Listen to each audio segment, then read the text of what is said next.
What's going on, guys? Bart here with Tully Television, and I want to thank you for stopping by, liking, commenting, sharing all that beautiful YouTube stuff. I hope that today is the day I earn that subscription. If so, you hit that red subscribe bar down below, you smash that like button. But let's get into it. Today we're going to be getting into a new comic book series I'm going to get into for the next few months at least. This series is already up to issue 3, but I only had recently gotten issue 1, and I liked it enough to want to do a review on it and get the next couple of issues because I am a fan of this character, and the character's name is Monica Rambeau's Photon. Now, for those of you who are familiar with Monica Rambeau, some of you may be aware of her through her recent introduction into the WandaVision series back a couple of years ago. She's going to appear in the Marvels movie coming up in November, I believe, of this year. But before that, she was the first female Captain Marvel. She does currently go by Photon, and her powers primarily are that she can make her body into different forms of energy. And at one point, she was an Avengers leader. She was an Avengers member and very vital in not only showing how heroes of a darker skin tone can be well liked by all comic book fans, but also a woman hero as well. Being a comic book fan for many decades, I kind of laugh at a little bit about when people say diversity this, diversity that, and I am always up for everyone to feel involved and included, for sure. That's never an issue for me. But to say that like these characters never existed beforehand, you really haven't dived into the history of comic books too much. Again, yes, there could have been a better spotlight on a lot of them coming up throughout the decades. Maybe not show so many stereotypical versions of black heroes, so to speak. But Monica Rambeau was able to escape those stereotypes and grow to be a well-established character today. But again, written by Eve L. Hewing, artist Luca Maresca, Ivan Florelia, colorist is Carlos Lopez, cover artist is Lucas Wernick. And basically we start off this issue. I like the art in this. I don't mind the art whatsoever. We start off with Photon talking about some of the powers that she can have and maintain. The beginning of this book is her going through her old hometown and just being stopped by the population, or being told by the bakery owner there that what she does is great. Keep it up. Everyone loves her. She goes into how much things have changed.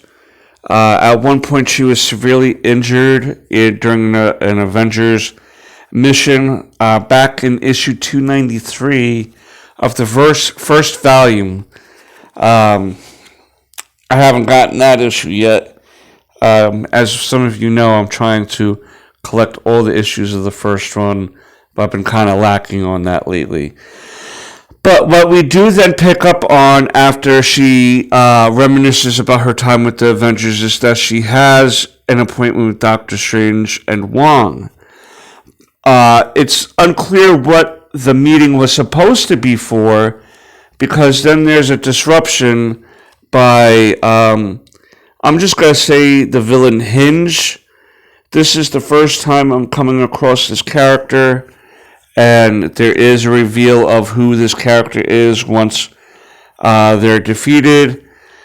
Photon is trying, Spider-Man comes to try to help out, and Photon is trying to take the lead with making decisions about how to handle this villain Hinge. It seems like Hinge can manipulate their body to any angle, any which way. Like for some people, when you try to bend your arm, you're not able to bend it up like that. It's but this character is able to do that. Kind of like, I guess, a Mr. Fantastic or Kamala Khan's powers.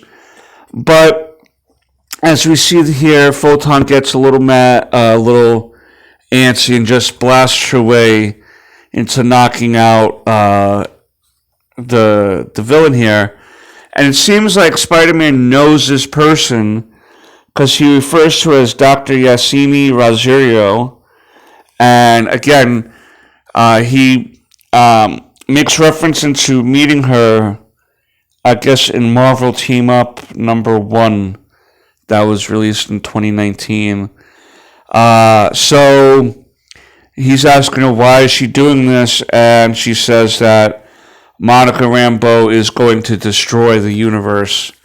And then Wong makes a spell to encase her and snare her into not moving anymore. We see Monica showing up at her home. She's talking to, I want to make sure, Caleb, yeah. First of all, Caleb is explaining to her that she lacks faith in things that she was raised to believe in. She says that she has seen many things and does believe in things, but not in the traditional way. I always refer back to Nightcrawler when it comes to this, where you're raised a certain type of religion. Catholicism is how I was raised as well. And you learn, you get taught, you drilled into your head that it was God who created everything. God. There's nothing higher, nothing more powerful. And then when in the comic book world you go to space and you see mass civilizations of different alien cultures, you see Galactus eating worlds, you see the Living Tribunal, all these, the Grandmaster, the Collector. So the Marvel Comics does have a one above all who is the representation of God. But when you're a character who only believes there's only one super hyper intelligent and super hyper strong being, you're not really then expecting. So if Galactus can eat worlds, how powerful is this God that we're supposed to only think that there's only him? It kind of creates a really train of thought that maybe some people aren't ready to have if they're not open to realizing that there's more than what our eyes and senses believe. But it seems like the problem with Caleb is that he has become an alcoholic over his years, and the mother and father here do love him very much. We're picking up that Caleb is her brother. And so not only are we establishing Monica's past as a hero, as an Avenger, we're setting up her present by establishing her family, her parents, her brother. I'm thinking that somehow, some way, this Dr. Rosario, aka Hinge character, is going to be a part of the series for the time being. I'm kind of assume that she's going to be the main antagonist for the time being. But all these things, this day of battling Hinge, dealing with the brother, and with the parents, she decides to go for a little flight. And she decides to travel the spaceways, but then when we see a preview of the next issue, it seems maybe she has traveled back in time to her days of the Avengers. We see Captain America, Dr. Druid, Thor, She-Hulk, Black Knight, and Captain Marvel herself before she turned into Photon. And that is the end of this first issue. I'm going to give this issue 9 out of 10. I don't really like giving too many things 10 out of 10s, 5 out of 5s, whatever. If I really think about it, I can always think of... my nitpick was... why was Monica Rambeau meeting Doctor Strange? They didn't really get into that too much. So there's the nitpick. There's the minus 1 point for this first issue. But I don't really think that it matters what the meeting was about. I think it was just more of a setup to help the plot move forward and have her go against Hinge. It would be interesting to know how Hinge knew she was going to be there at the Sanctum Sanctorum meeting with Doctor Strange at that time, and maybe her possibly traveling back in time might have triggered something for Hinge now in present time to prevent her from doing anything else. She may have caused some sort of ripple in time. That's what I'm assuming that this first story is going to go. If you like Monica Rambeau, you're going to like this issue. You're going to like where it's going. I'm definitely going to keep following this series and see how long it goes. I'm hoping that it continues for a long time. She has a rich history, like I said, being an Avenger, being a Thunderbolt. I believe she's had a brief romance with the Blue Marvel. So there's a lot of things that are established and new things coming up that can lead this series to be the bee's knees, in my opinion. But you let me know down below if you like her, if you don't like her, if you're going to collect the series. Let me know what you hope to see. But until next time, peace, Nookums.